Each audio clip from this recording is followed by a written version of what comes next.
நான் சும்மா இப்போ சொல்கிறேன், இது ஒன்று பண்ணுவோம், கானா வினோத் தான் பாடினா பயங்கரமாக இருக்கும், இல்லை இப்படி பண்ணும், எல்லாத்துக்குமே ஓகே ஓகே ஓகே, இப்படி பண்ணால் நல்லாயிருக்கும், இப்படி பண்ணால் நல்லாயிருக்கும். ஏன்னா என்னோடய ஃபஸ்ட்டு படம் இது சினிமாவில், இதுதான் ஃபஸ்ட்டு ஸ்டெப். நான் ரொம்ப கற்றுக்குட்டி.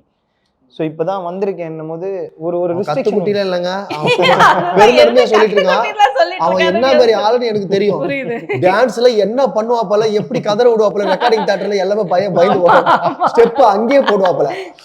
ஏன்னா நைட் ஒரு நாள்ல வந்து 10-15 நிமிஷம் பாட்டை ஒரு நாள்ல கோரிய பண்ணி ஞாபகமா ஆரம்பிச்சது பெரிய விஷயம். அது நான் சொல்றது புரியுதுங்களா? ஏன்னா நிறைய அவருக்கு 20 பாட்டுக்கிட்ட நான் 15 பாட்டுக்கிட்ட நாங்கள் 2 பேரும் சேர்ந்து பண்ணியிருக்கோம். ஃபிக்ஷன், நான் ஃபிக்ஷன், டெலி அவார்டு, பிக் பாஸ், இது மாதிரி நிறைய பண்ணியிருக்கோம். கார்ப்பரேட் கம்பெனிஸ்க்கு எல்லாமே கார்ப்பரேட் கம்பெனி. ஆமா, நிறைய அந்த பேர் சொல்ல வராது. அந்த கம்பெனி வந்து எங்களை வந்து கலாய்ங்கன்னு கூப்பிட்டு துட்டு குத்து கலாய் வாங்கிக்கிறாங்க. வாங்க மணி வினோத் 2 பேரும் வாங்க, அந்த காசு கலாச்சிட்டு போங்கடா, கொஞ்சம் வாங்கடா அப்படின்றாங்க. சரி காசு கொடுங்க வாங்க, அந்த எழுதுற வாங்க, இவருக்கு 6 அந்த மாதிரி எல்லாம் கலாச்சிருக்கோம்.